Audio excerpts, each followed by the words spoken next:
Jadi saya akan menjelaskan sedikit materi mengenai struktur otot mikroskopis. Struktur otot mikroskopis terdiri dari beberapa komponen utama yang dapat dilihat dengan mikroskop, yaitu serat otot, myofibril, dan filamen. Berikut adalah penjelasan setiap bagian. Yang pertama, serat otot.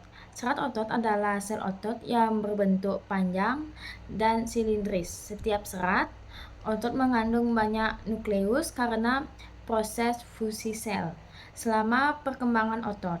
Di dalam serat ini terdapat banyak myofibril yang bertanggung jawab atas kontraksi otot.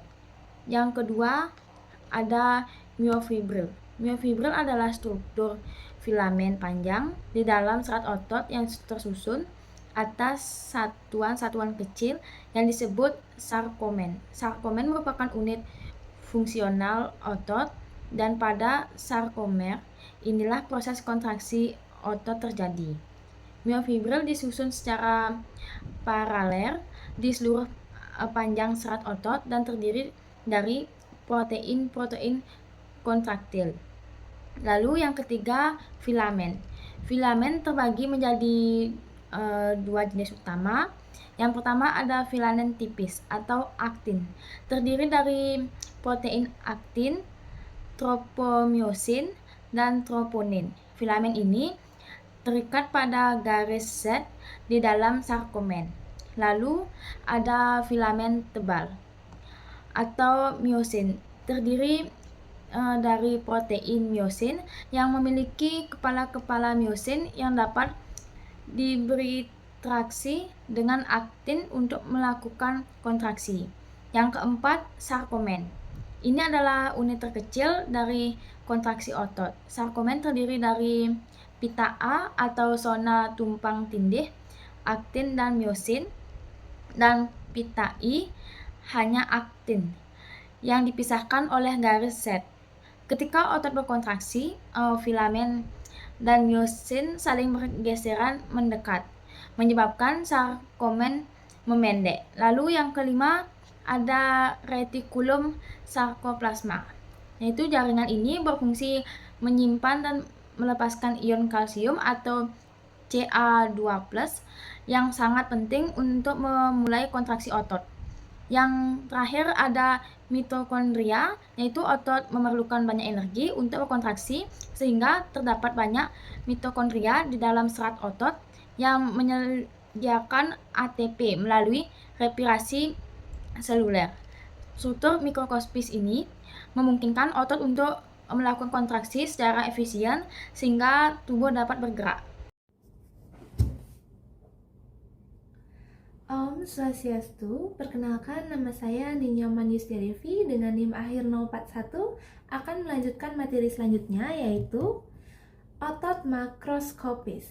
Nah, apa sih otot makroskopis itu? Otot makroskopis adalah otot yang dapat terlihat dengan mata telanjang dan berperan dalam pergerakan tubuh, postur, dan stabilitas. Nah, terdapat 3 jenis utama otot makroskopis dalam tubuh manusia, yaitu ada otot rangka, otot jantung, dan juga otot polos.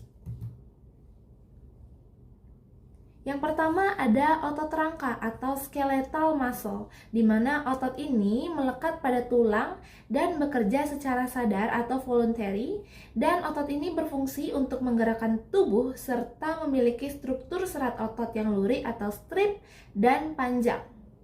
Lalu yang kedua ada otot jantung atau cardiac muscle, di mana otot ini hanya ditemukan pada dinding jantung dan bekerja secara tidak sadar atau involuntary, di mana memiliki serat lurik dan cabang-cabang yang memungkinkan kontraksi serentak. Yang ketiga ada otot polos atau smooth muscle, di mana otot polos ini atau smooth muscle ini terletak di organ dalam seperti saluran pencernaan, pembuluh darah, dan saluran pernafasan. Otot ini juga tidak memiliki pola lurik dan bekerja secara tidak sadar atau involuntary. Nah, baik, mari kita ambil nih salah satu contoh yaitu otot rangka. Nah, otot rangka merupakan otot makroskopis utama yang berperan dalam gerakan tubuh. Struktur utama dari otot rangka itu meliputi tendon, di mana tendon adalah jaringan ikat yang menghubungkan otot ke tulang. Lalu ada fasia, itu adalah selaput pembungkus otot yang melindungi dan mempertahankan posisi otot. Lalu ada juga epimysium, di mana ini adalah lapisan terluar yang membungkus seluruh otot. Lalu ada juga perimysium, di mana ini adalah lapisan jaringan ikat yang mengelilingi kumpulan serat otot atau fasciculus. Dan ada juga endomysium, di mana ini adalah lapisan yang menyelubungi setiap serat otot individual. Perkenalkan, nama saya Nikoma Westi Suryani dengan NIM akhir 4024. Hari ini saya akan memaparkan materi mengenai sistem muskuloskeletal dengan topik kontraksi otot. Nah, kontraksi otot adalah proses terjadinya pengikatan aktin dan misolin, sehingga otot memendek. Nah, aktin sendiri adalah bentuk jaringan otot yang berfungsi membentuk permukaan sel, membentuk pigmen, penyusun otot berdinding tipis, dan protein yang menjadi unsur kontraksi otot. Sedangkan myosin adalah protein dalam otot yang mengatur kontraksi dan relaksasi filamen penyusun otot berdinding tebal. Proses kontraksi otot diawali dengan datangnya impuls saraf. Nah, impuls saraf mengenai bagian sinapsis atau bagian saraf dengan serabut otot yang dipenuhi dengan asetilkolin. Nah, asetilkolin inilah yang nantinya akan menyerap ion kalsium ke serabut otot dan mengakibatkan sisi aktif pada filamen yang tipis. Nah, setelah itu akan terbentuk sebuah jembatan penyeberangan dari kepala myosin dan juga filamen tipis.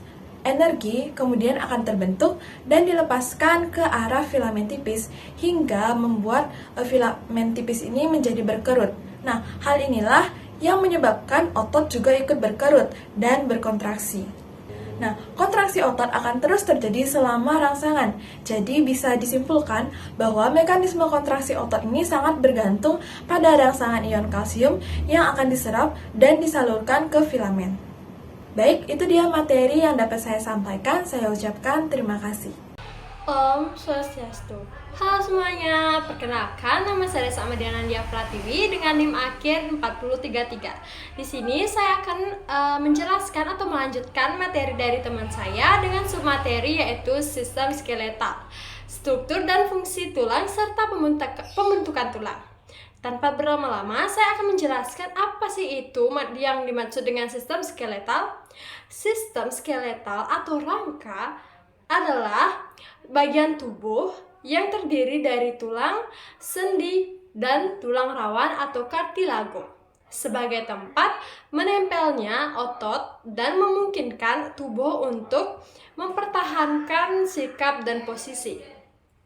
Tulang sebagai alat gerak yang pasif karena hanya mengikuti kendali otot. Akan tetapi, tulang tetap mempunyai peranan penting karena gerakan tidak akan terjadi tanpa tulang. Tubuh kita memiliki 206 tulang yang membentuk rangka. Salah satu bagiannya yang terpenting dari sistem rangka adalah tulang belakang. Fungsi dari sistem skeletal atau rangka adalah yang pertama, penyangga berdirinya tubuh, tempat melekatnya ligamen-ligamen, otot, jaringan, lunak, dan organ. Membentuk rangka yang berfungsi untuk penyangga tubuh dan otot-otot yang melekat pada tulang. Yang kedua, penyimpanan mineral, kalsium dan fosfat, dan lipid atau yellow maroon atau hemopoiesis. Yang ketiga, produksi sel darah merah atau red maroon. Yang keempat, pelindung, yaitu membentuk rongga melindungi organ yang halus dan lunak serta memproteksi organ-organ internal dari trauma mekanis. Yang kelima, penggerakan, yaitu dapat mengubah arah dan kekuatan otot rangka saat bergerak karena adanya persendian. Berdasarkan struktur tulang terdiri dari sel hidup yang tersebar di antaranya material tidak hidup atau matriks. Selanjutnya, adapun klasifikasi tulang, yaitu yang pertama jaringan tulang berdasarkan jaringan penyusun dan sifat-sifat fisiknya yang dibedakan menjadi tulang rawan dan tulang sejati.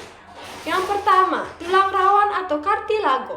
tulang rawan atau kartilago berkembang dari mesenchyme membentuk sel yang disebut kondrosit.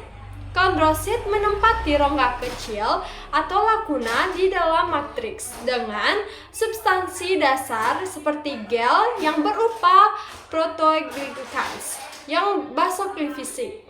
Klasifikasi menyebabkan tulang rawan tumbuh menjadi tulang keras. Tulang rawan atau kartilago terdiri dari 3 macam tulang, yaitu yang pertama tulang rawan hyalin atau hyalin kartilago. Matriks mengandung serat kolagen serta jenis yang paling banyak dijumpai. Tulang rawan hyalin bersifat kuat dan elastis terhadap pada ujung tulang pipa. Yang kedua, tulang rawan elastik atau elastik kartilago.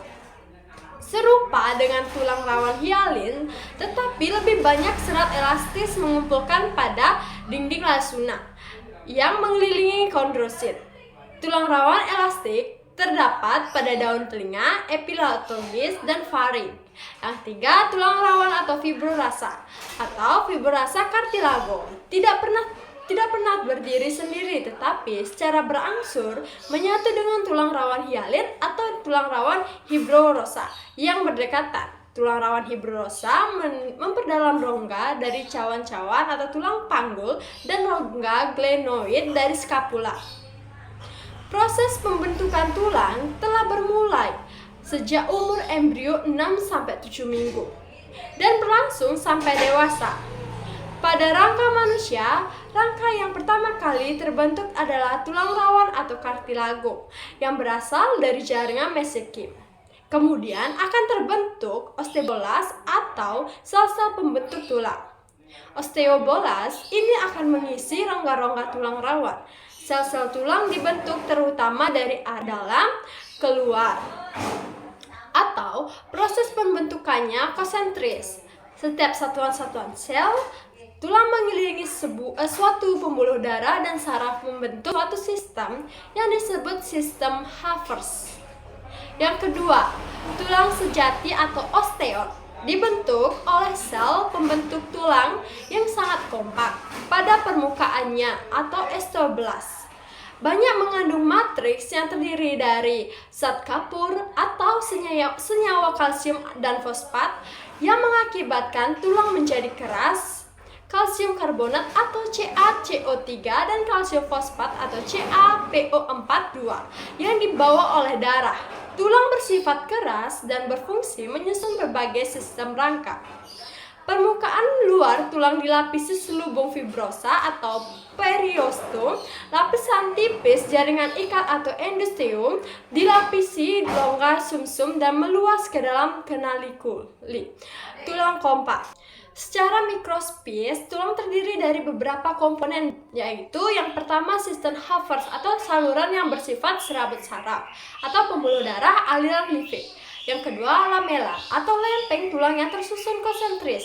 Yang ketiga, lacuna atau ruangan kecil yang terdapat di antara lempengan-lempengan yang mengandung sel tulang. Yang keempat, yaitu ada kanalikuli atau memancar di antara lakuna dan tempat difusi makanan sampai ke osteot. Berdasarkan matriks penyusunannya, tulang dibedakan menjadi tulang kompak dan tulang spongosa. Yang pertama, tulang kompak. Tulang kompak memiliki ciri padat, halus, dan homogen. Pada bagian lengan tengah terdapat medullary cavity yang mengandung yellow bone marrow. Tersusun atas unit osteon yaitu Haversian system. Pada pusat osteon mengandung saluran atau Haversian kanal, tempat pembuluh darah dan saraf yang dikelilingi oleh lapisan konsentrik atau lamela. Tulang kompak dan spongiosa dikelilingi oleh membran tipis yang disebut dengan periosteum atau membran ini mengandung bagian luar percabangan pembuluh darah yang masuk ke dalam tulang dan osteoblasa. Yang kedua, adapun tulang spongosa, yaitu tulang ini tersusun atas honeycomb atau nerot yang disebut trabecula. Struktur tersebut menyebabkan tulang dapat menahan tekanan. Rongga antara trabecula berisi red bone marrow yang mengandung pembuluh darah yang memberi nutrisi pada tulang. Contohnya yaitu tulang pelvis, rusuk, tulang belakang, tengkorak, dan pada ujung tulang lengan dan paha. Berdasarkan bentuknya, tulang diklasifikasikan menjadi tulang pipa, tulang pendek, tulang pipih, tulang tak beraturan, dan tulang berongga udara. Yang pertama, saya akan menjelaskan tentang tulang panjang atau tulang pipa ossa longa. Tulang pipa merupakan tulang berbentuk silinder atau diafis dengan rongga di tengahnya dengan bagian seperti yang pertama, epifisi. Bagian ujung tulang yang terdiri atas tulang rawan, yang kedua diafis. Bagian tengah yang memanjang dan pusatnya terdapat rongga berisi sumsum tulang. Rongga ini terbentuk karena aktivitas osteobolas atau perombak sel-sel tulang. Yang ketiga, adapun metafise. Karena epifise, bagian sempit diantaranya divisi dan diafise. Bagian ini terdiri dari tulang rawan yang kaya osteobolas yang mempunyai kemampuan untuk tumbuh memanjang. Pada orang dewasa yang tidak tumbuh atau meninggi lagi, bagian ini sudah menulang semua. Misalnya tulang paha, tulang betis, dan tulang hasta. Sumsum tulang merupakan kumpulan pembuluh darah dan pembuluh saraf. Sumsum tulang pipa berupa sumsum tulang merah yang berfungsi sebagai tempat pembentukan sel darah merah. Sumsum tulang kuning yang merupakan tempat pembentukan sel-sel lemak. Adapun yang kedua, tulang pendek. Contoh pada tulang-tulang karpalia di tangan dan di tarsial di kaki. Tulang-tulang itu sebagian besar terbuat dari jaringan tulang jarang karena memerlukan sifat yang ringan dan kuat.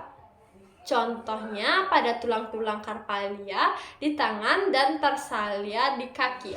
Tulang-tulang itu sebagian besar terbuat dari jaringan tulang jarang karena merupakan sifat yang ringan dan kuat. Yang ketiga, adapun tulang pipih terdiri dari atas dua lapisan jaringan tulang keras dengan di tengahnya lapisan tulang seperti spons dijumpai di tempat yang memerlukan perlindungan seperti pada tulang tengkorak, tulang innominata, tulang panggul, dan oxcasai, iga-iga, dan scapula atau tulang belikat. Tulang pipih menyediakan permukaan luas untuk mengkaitkan otot-otot, misalnya scapula. Tulang yang berukuran lebar, contohnya yaitu US, scapula, dan atau tengkorak, tulang belikat, dan tulang rusuk. Yang keempat, adapun tulang tak beraturan. Tulang tak beraturan tidak dapat terbentuk dari salah satu dari ketiga kelas tersebut. Contohnya, tulang tak beraturan adalah vertebrata, tulang wajah, tulang siamoid. Tulang ini berkembang dalam tendon otot-otot dan dijumpai dekat sendi, contohnya patella.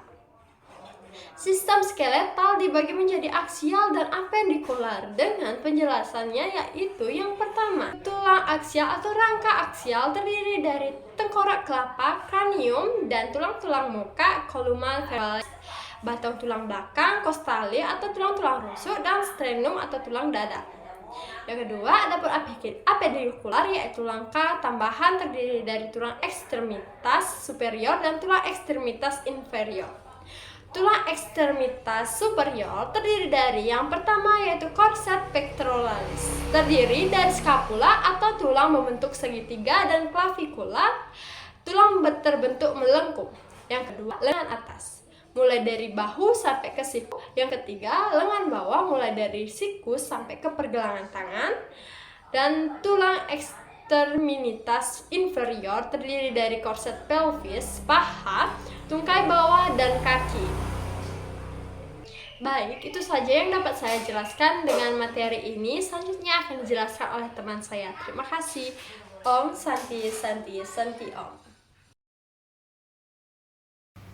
Perkenalkan, nama saya Maria Ayudardita Putri dengan nomor NIM akhir 025. Di sini saya akan membahas materi yaitu persendian. Nah, hubungan antara tulang disebut dengan artikulasi. Nah, agar artikulasi dapat bergerak, maka diperlukan struktur khusus yang disebut dengan sendi. Nah, dengan adanya sendi, dapat membantu dan mempermudah gerakan yang kita lakukan. Sendi yang menyusun kerangka manusia terdapat di beberapa tempat. Nah, 3 jenis hubungan antara tulang, yaitu ada 3. Yang pertama yaitu sinartrosis, amfiartrosis, dan juga diartrosis. Yang pertama itu adalah sinartrosis. Sinartrosis ini adalah jenis hubungan tulang yang tidak memungkinkan adanya pergerakan. Biasanya terjadi pada tulang yang menyatu atau memiliki jaringan ikat yang sangat kuat. Contohnya seperti tulang-tulang yang ada pada tengkor. Kemudian yang kedua yaitu amfiartrosis, yaitu hubungan tulang ini yang memungkinkan sedikitnya pergerakan. Tulang-tulang ini dihubungkan oleh jaringan kartilago atau tulang rawan, seperti pada hubungan antara tulang rusuk dengan tulang dada atau pada tulang belakang. Kemudian yang ketiga yaitu diartrosis, yaitu hubungan antara tulang yang memungkinkan pergerakan yang bebas. Tulang-tulang ini dihubungkan oleh kapsul sendi dan cairan sinovial yang membuat pergerakan menjadi lebih mudah. Contohnya seperti sendi pada lutut, bahu, dan juga siku. Nah, diartrosis ini dapat dibedakan menjadi 6 bagian. Yang pertama yaitu sendi engsel, yaitu hubungan antara tulang yang memungkinkan gerakan hanya satu arah saja, yang biasanya dapat dijumpai pada tulang humerus dan dengan ulna dan juga radius, yaitu sendi pada siku, dan juga hubungan antara femur dengan tibia dan fibula atau sendi yang ada pada lutut. Kemudian yang kedua yaitu sendi putar, yaitu hubungan antar tulang yang memungkinkan salah satu tulangnya berputar terhadap tulang lainnya yang lain sebagai porosnya.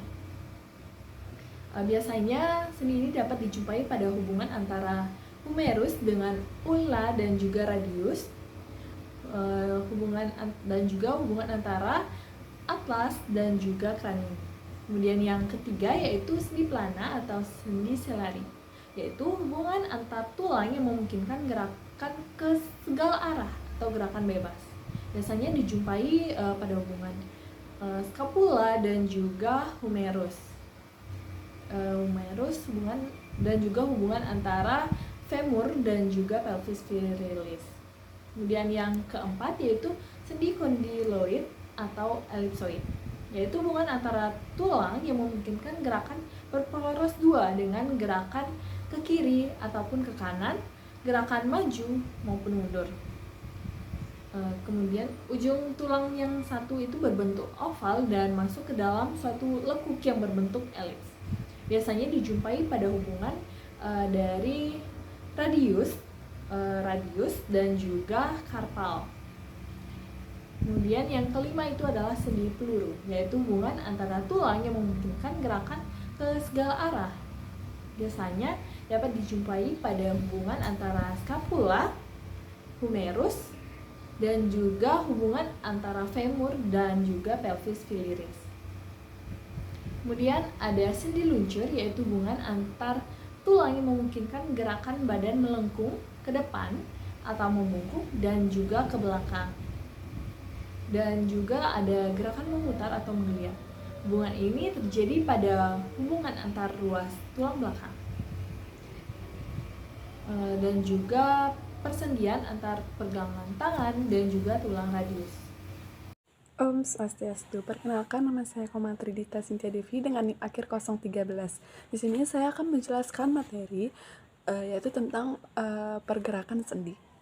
Pergerakan sendi dalam sistem muskuloskeletal melibatkan berbagai jenis gerakan yang dihasilkan oleh otot dan sendi, di mana ada beberapa gerakan utamanya, yaitu yang pertama ada fleksi, yang dimana itu adalah mengurangi sudut antara dua tulang. Yang kedua ekstensi, di mana meningkatkan sudut antara dua tulang.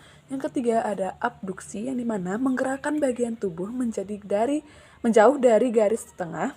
Yang keempat adduksi, yaitu menggerakkan bagian tubuh mendekati garis tengah. Yang kelima ada rotasi, yang dimana memutar bagian tubuh di sekitar sumbu panjangnya.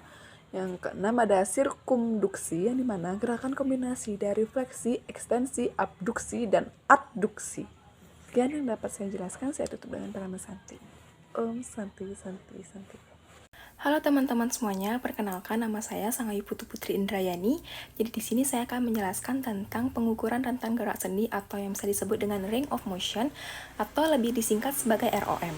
Nah, ROM adalah total gerakan yang dapat dilakukan oleh sendi dalam 3 bidang. Yang pertama ada sagittal, yaitu dapat membagi tubuh menjadi kiri dan kanan seperti contoh refleksi dan ekstensi pada siku dan jari tangan. Yang kedua ada frontal, yaitu dapat membagi tubuh menjadi depan dan belakang seperti contoh abduksi dan abduksi, seperti di lengan dan tungkai. Dan yang ketiga ada transversal, yaitu dapat membagi tubuh menjadi atas dan bawah seperti contoh rotasi pada tangan dan lutut. Nah, manfaat latihan gerakan ROM ini yang pertama ada mempertahankan refleksibilitas dan mobilitas sendi. Yang kedua ada meningkatkan kontrol motorik. Yang ketiga ada menjaga integritas ROM sendi dan jaringan lunak. Dan yang keempat ada membantu sirkulasi dan nutrisi sinovial. Dan yang kelima ada mencegah kontraktur terutama pada extremitas parasilis. Dan yang keenam ada meningkatkan fungsi aktivitas sehari-hari atau ADL. Dan yang ketujuh ada mengurangi nyeri dan mencegah penurunan fungsi sistem neuromuskular. Dan yang terakhir dapat mengurangi gejala depresi dan meningkatkan harga diri serta citra tubuh. Nah, jenis-jenis latihan ROM ini yang pertama ada aktif, yaitu dapat dilakukan sendiri oleh pasien untuk meningkatkan kemandirian. Yang kedua ada aktif dengan pendamping, yaitu dapat dilakukan oleh pasien dengan bantuan perawat. Dan yang ketiga ada pasif, yaitu dapat dilakukan oleh perawat untuk pasien yang tidak dapat bergerak. Nah, gerakan ROM ini sendiri yang pertama ada refleksi, yaitu menekuk sendi. Yang kedua ada ekstensi, yaitu meluruskan sendi. Yang ketiga ada abduksi, yaitu menjauh dari sumbu tubuh.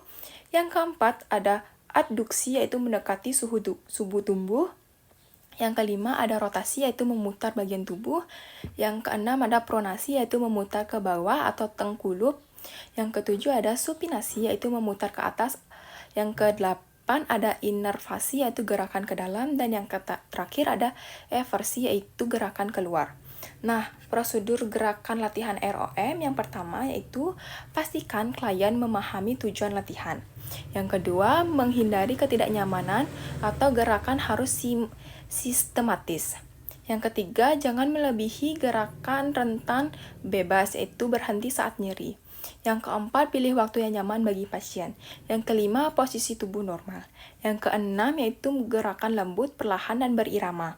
Dan yang ketujuh, hindari ketegangan dan kelelahan otot. Yang kedelapan, pastikan sendi dapat bergerak leluasa. Dan yang kesembilan, tekankan bahwa gerakan harus sampai batas tertahan, bukan nyeri. Nah, hentikan latihan jika nyeri muncul atau terjadi spasme otot. Nah, pengukuran rentan gerak menggunakan goniometer. Yang pertama ada stabilkan sendi dengan benar. Yang kedua gerakan bagian tubuh sesuai dengan rentan gerak. Yang ketiga tentukan batas akhir gerakan. Dan yang keempat palpasi titik tulang yang tepat. Yang kelima sejajarkan goniometer pada titik acuan. Yang keenam baca dan catat pengukuran dengan benar. Dan yang ketujuh, ukur rentan gerak aktif dan pasif secara terpisah untuk akurasi. Nah, dengan mengikuti prosedur ini, latihan ROM dapat dilakukan secara efektif untuk menjaga kesehatan sendi dan meningkatkan kualitas hidup pada pasien.